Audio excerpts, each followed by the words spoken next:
on a 14-point fascist scale, I'd give Trump 17 points.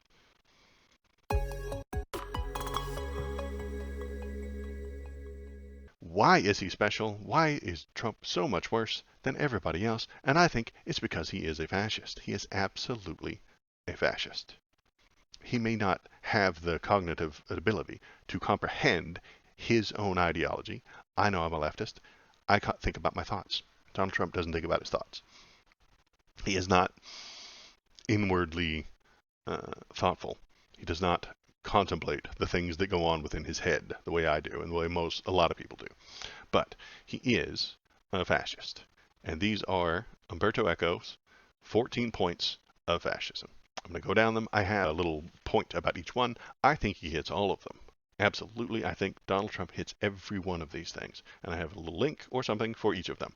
So, if you're listening, if you're in chat, if you're paying attention, please shoot any links you want at me. And let me know if there's anything else that I'm missing or things to bring up or point out as well. So, Umerto Eco, very cool guy, in a 1995 essay. That's important. 1995. He didn't watch Trump all through 2020 and then write down the things Trump did and then call them fascism. No. He wrote this in 1995. Trump just happens to fit every single one of these categories. So, number one, the cult of tradition, characterized by cultural syncretism. I don't know what that is. Synchronicity, I suppose. Cultural syncretism. Even at the risk of internal contradiction, when all truth has already been revealed by tradition, no new learning can occur, only further interpretation and refinement. Cult of tradition. This is important, even at the risk of internal contradiction. Cult of tradition. Where did we see Trump do that? When he pushed for the 1776 Commission, or the 1776 Project, which itself was revisionist history. He got a whole handful of not historians, but conservative activists, politicians, and intellectuals, and included no professional experts in American history. So he put together people who aren't historians or experts in American history and had them come up with a patriotic education that is filled with revisionism, that is not real, it is not true, it is not correct. He doesn't care, but he will force all American children to learn it because he has, in fact, wants to create a cult of tradition, even at the risk of internal contradiction. So the 1776 Project was filled with contradictions. It was filled with nonsense and not real things. Historians condemned the report, saying it was filled with errors and partisan politics, identifying factual inaccuracies, a lack of scholarship, and use of prior work without attribution. Lack of scholarship. He doesn't care what's real. He wants you to be a part of this tradition. Become part of the cult.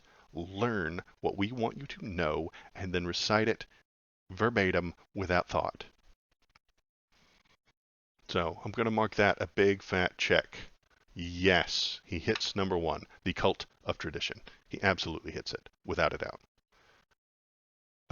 Other examples, things like he doesn't want to rename Fort Bragg. He doesn't want to take down Confederate statues because he claims that the Confederate statues are part of our history. They're not. The Confederate statues weren't put up after the Civil War to understand the Civil War. They were put up in the 60s during the civil rights protests to chase black people away. But he doesn't care what the actual reality is. Reality. We put up this statue of General Lee because we do not want black people in our town. That is the reality. But what does he say? It's our history. It needs to be studied. It's so much older than you. It's part of the tradition. Don't tear it down. You're destroying America's traditions. Tradition ought to be measured against reason. You should use reason to look at your traditions and find out if they are reasonable. If they are not, you discard them. Not the other way around. Trump and most conservatives do it the other way around. They use tradition to determine what is reasonable. And they're doing it backward. Number two, The Rejection of Modernism, which views the rationalistic development of Western culture since the Enlightenment as a descent into depravity. Eco distinguishes this from a rejection of superficial technology advancement, as many fascist regimes cite their industrial potency as proof of their vitality of the system. Depravity, also known as degeneracy. That is one of their favorite words, isn't it? Degeneracy. It's degenerate. Any progress, any forward movement is degenerate. Depravity. We hate it. We don't like it. Gay people getting married. That is depravity. You are ruining the American family. Trans people being allowed to exist is depravity and degeneracy. Pride parades, depravity, degeneracy. We hate it. They reject modernism. That's his goddamn slogan. Make America great again. It was great back in the day. It's not anymore. The modern version of America is not great. We need to go backward. We need to reject the modern version of America. Move backward. That is his damn slogan. Make America great again. I'm giving him a big fat check on number 2. Number 2, you are, in fact, doing this one. Number 3, the cult of action for action's sake, which takes the action is of value in itself and should be taken without intellectual reflection. This, says Eco, is connected with anti-intellectualism and irrationalism, and often manifests in attacks on modern culture and science. Goes right back into number 2, but taking action for action's sake. You know what the best explanation of this is? Build the wall. Build the wall.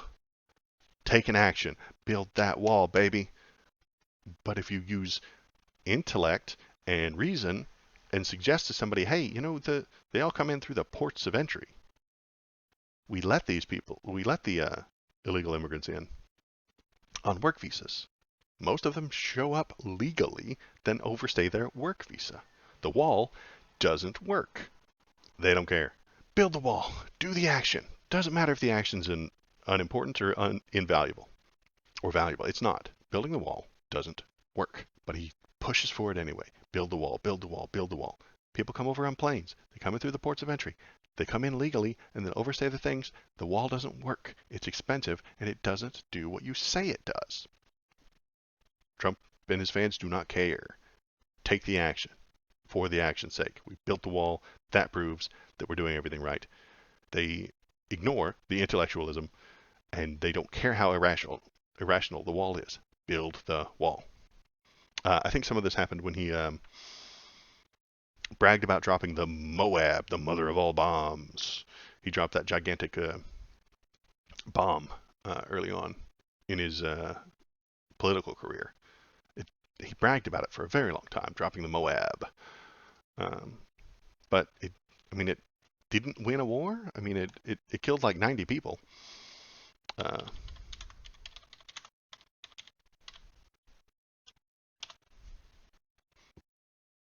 Largest non-nuclear bomb in Afghanistan.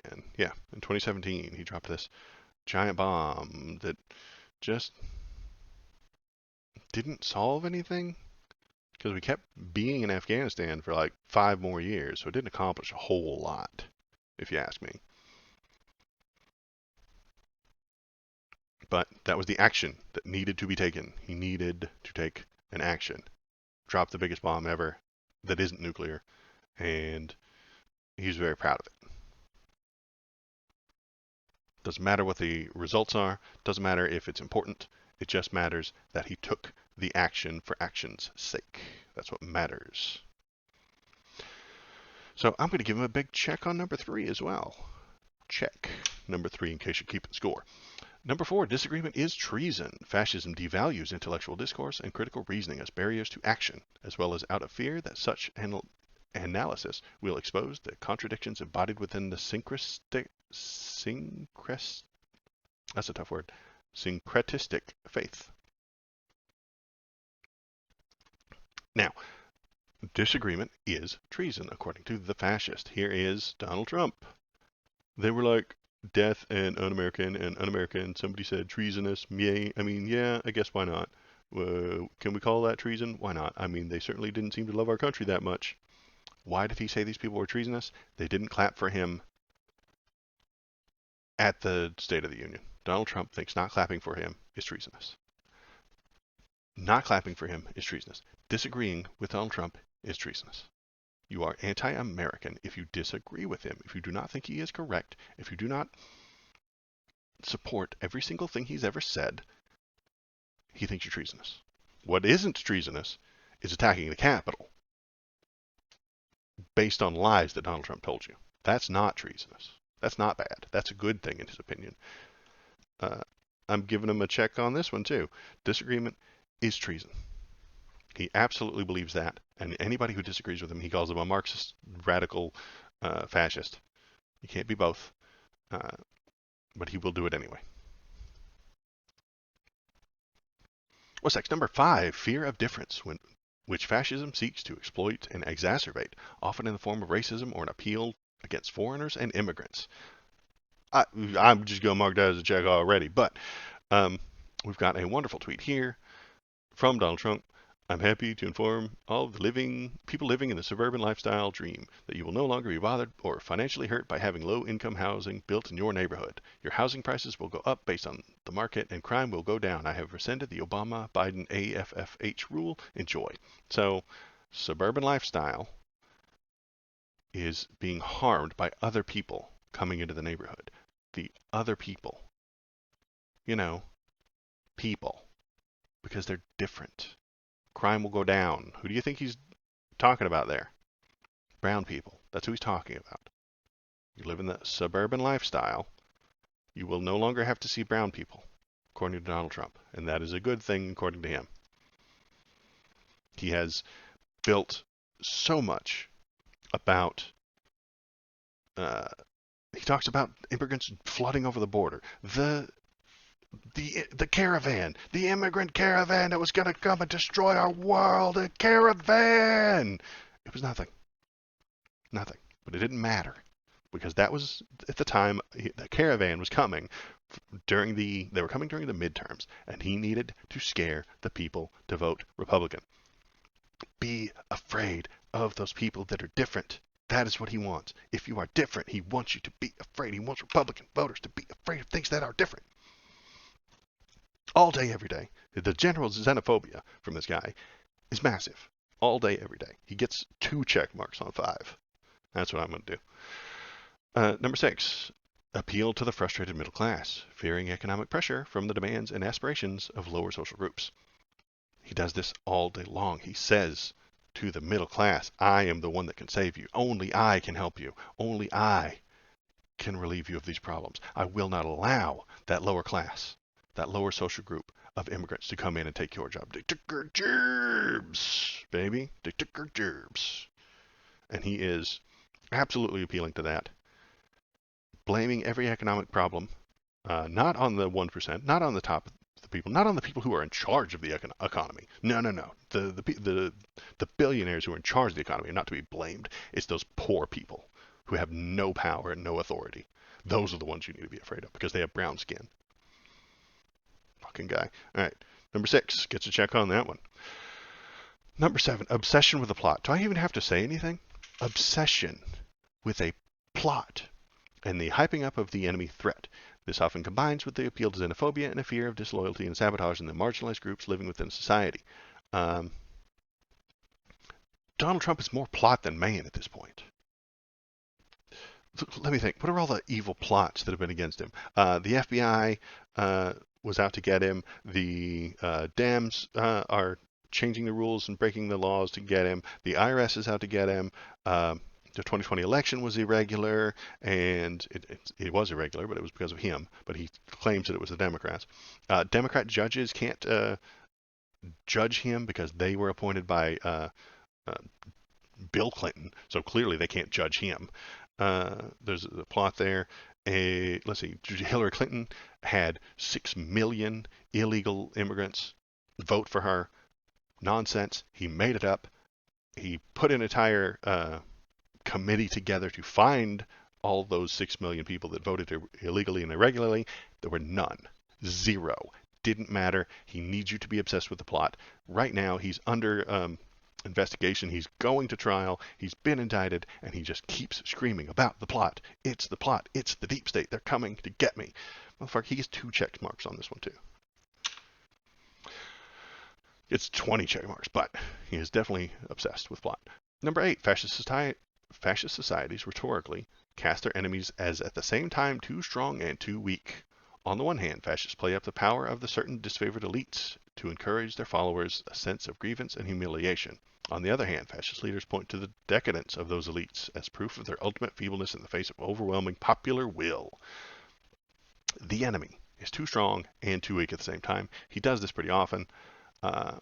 Here is a tweet. Joe Biden and the radical left want to abolish police, abolish ICE, abolish bail, abolish suburbs, abolish the Second Amendment, abolish the American way of life. No one will be safe in Joe Biden's America. This is an amazing power. Good God. He said that Joe Biden can and will do all of these things.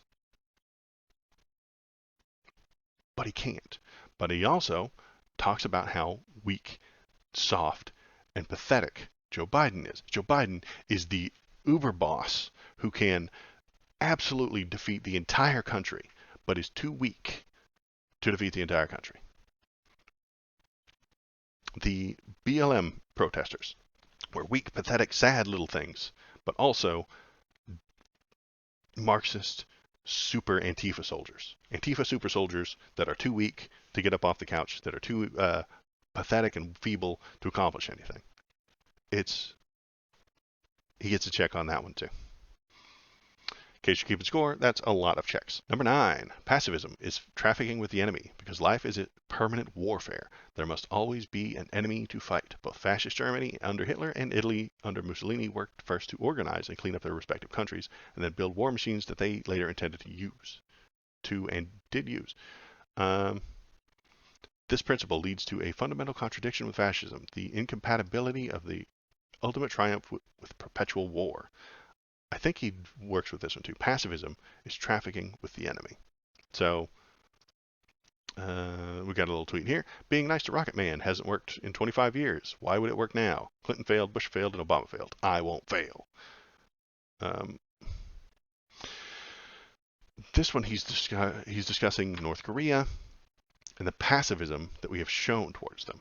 We haven't gone in and stomped out North Korea, mostly as a favor to China, the reason we haven't done that. So the pacifism of America, not stomping out a fake military. I mean, North Korea is not a real military. They are piss ants. They are literally nothing. But the fact that we haven't gone and stomped on them with our giant American might means that we are pacifists and we are trafficking with the enemy. We need permanent warfare. I think this explains his internal logic as well. We are at war, a culture war, according to him, against the woke, against the Marxists and the fascists and the pacifists and the feminists and all of these things that he wants to go to war with. He wants to be at war with all of these things and all of these people because that is what matters to him, because he is, again, a fascist. So I'm going to give him a check on that one too. Number 10, contempt for the weak, which is uncomfortably married to the chauvinistic popular elitism in which every member of society is superior to outsiders by virtue of belonging to the in-group. He definitely does this. Americans are better than everyone else. Everything else is a shithole country. And the people who are insiders within America, those who believe in him and trust him and do what he says, those are virtuous people. Anybody else who doesn't do what he does, doesn't do what he says, and doesn't agree with him are not virtuous people. They are the outsiders. He is contempt for the weak. So here is, most of you are weak. Trump rails at the nation's governors, urges crackdown on violence. So during the BLM protests, he wanted violence against the protesters. They are the weak. Those people that were at the BLM protests were the weak, the bottom, the downtrodden. But he hates them. He does not like them. He does not want them. Most of you are weak. He's speaking to the governors at this point. You have to arrest people. Trump said that the radicals and anarchists are behind the unrest, and he urged governors to crack down on them. You have to dominate, he said, according to audio in the meeting obtained. If you don't dominate, you're wasting your time. They're going to run over you and look like a bunch of jerks. You have to dominate. He does not care about the weak. He does not care about the people on the bottom. He is a fascist. I'll give him a check on number 10. Number 11, everyone is educated to be a hero. We already talked about his education idea, but which leads to the embrace of the cult of death. And the fascist hero is impatient to die. In his impatience, he's more frequently sending other people to their death. So everybody needs to be a hero. Educate the children of the country to be a hero. Here we are. I think I read something interesting about him here. Our children should be taught to love their country, honor our history, and respect our great American flag. The patriots who built our country were not villains. They were heroes whose courageous deeds improved the earth beyond measure. Every virtue is obscured, every motive is twisted, every fact is distorted by the left, and every flaw is magnified until the history is purged from the record and disfigured beyond all recognition. He's upset about reality. This is what he thinks. If you talk shit about Christopher Columbus, he was taught Christopher Columbus is a hero. Facts come out in the 90s describing how Christopher Columbus probably wasn't a hero. Then we start looking into the history. Columbus Day was invented to make Italian people more acceptable. Very strange. Let's abandon Columbus Day. He's upset by this. He does not like this. He does not. He's not excited by people pointing out that George Washington, up on here, owned slaves. He doesn't like that. He thinks you are distorting the facts, and every flaw is magnified. When I suggest that George Washington owned slaves, he is saying that I am magnifying a flaw until history is purged and the record is disfigured by all recognition. He doesn't care about facts. He doesn't care about reality. He doesn't care about the actual history. The only thing that matters is that the children are taught to be heroes for his ideology. Gets a check on that one too. And those heroes, those children, those that are taught to be heroes, have to fight in a war, in an unending war against the secularists, the Marxists, the fascists, the communists, the feminists, the wokenisms. They must be fought against, according to him. The man is a fascist. What do we got next? Machismo. Very fun, which supplements the difficult work of permanent war and heroism into a sexual sphere. Fascists thus hold both disdain for women and intolerance and condemnation of non-standard sexual habits, from chastity to homosexuality. Machismo. Here we have a tweet where he's insulting someone else's wife, the way someone else's wife looks. This is Ted Cruz's wife. He thinks she's ugly, but he thinks his wife, the model, is gorgeous, and that's why he's better than Ted Cruz, because his wife is prettier. He's definitely getting a check for machismo, and he discusses it pretty often. He just grab him by the pussy. He rebuilt the military, and then he put a trans ban. He banned trans people from the military. He sends the military out on these missions. He really tries his ass off to seem manly and tough and filled with machismo and testosterone. Yet he had bone spurs. So he couldn't be drafted in the past. He's a fake man. That's a check on number 12. Number 13, selective populism. Definitely does that. The people, conceived monolithically, have a common will, distinct from the superior to the viewpoint of any individual. As no mass of people can ever be truly unanimous, the leader holds himself out as the interpreter of the popular will, though truly he alone dictates it. Fascists use this concept to delegitimize democratic institutions and accuse of no longer representing the voice of the people. He does this every day. Every day he does this one. That Senate that is elected by the people no longer represents the voice of the people. That's what he says. It's not true. When he loses a legitimate election, he screams about the voice of the people being silenced. He is a liar. He is a selective populist. When he loses, it's not his fault. The game was rigged, and the people who wanted to vote for him didn't get to. And when Hillary Clinton gets more votes than him, people come up with excuses to why it wasn't legitimate votes. Hillary Clinton got 4 million more votes than he did, and she should have won.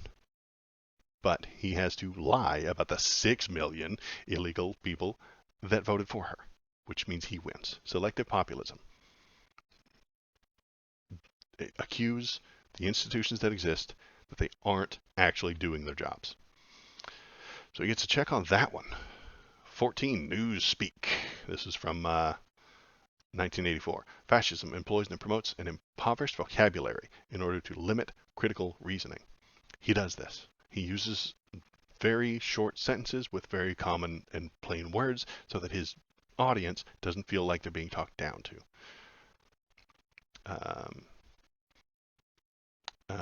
He uses, when speaking, he likes to repeat things, uttering the same short sentence or phrase 2 or 3 times in the same breath, presumably for emphasis. And his word choices won't be adding to anyone's vocabulary. He uses the word very, very often, an example, and very, very, very frequently too. And then, not only that, he starts removing words from his policies. When he was elected, when he was in charge, he removed words that the agencies could use. The forbidden terms were vulnerable, entitlement, diversity, transgender, fetus, evidence-based, and science-based. He didn't let the CDC use these words because he wants to control the brains of the people that follow him. He wants to use Newspeak to control people. Here we go, from doublespeak to alternative facts, how Trump made a mess of the language. He uses doublespeak. Things like alternative facts, I think it was pretty cool. When what's her name mentioned alternative facts, he just uses alternative facts. Then right here he says he called himself the #1 environmental president since Teddy Roosevelt. That's just a head-scratching boast. It undermines the word environmental. Trump, after all, pulled the United States out of the Paris Climate Accords and worked to prop up the fossil fuel industry. He cuts regulation that makes the environment worse. He cuts regulation that lets companies poison our rivers and air, and then he calls himself environmental. He does doublespeak. So that's a check there. So that is all 14 points of fascism, and he catches every single one of them. This man, Umerto Eco, again, remember at the beginning, he wrote this in 1995. Donald Trump fits all of them. Some of them 2 or 3 times. Some of them more than checks. I'd give him, on a 14-point fascist scale, I'd give Trump 17 points. Because he hits all of them. Donald Trump, whether he knows it or not, is a fascist. The people who follow him are supporting a fascist. There's no way around it. That's what it's come down to. This isn't... I do very much dislike him, and I do complain about him a lot. Thomas yells at me all the time. Why are you always on Trump? Why are you always bugging about Trump? Why are you freaking out about Trump? Why are you always bringing it back to him? Because he is the biggest threat our country has. Bigger than nuclear war. Bigger than the economy. Bigger than any of the other issues we have. Our problem is Donald Trump and his basket of deplorables. You don't have to like Hillary Clinton. But the basket of deplorables was the most true thing that she's ever said in her entire life. He has a basket full of deplorables who will support him no matter what. This is the truest thing she's ever said.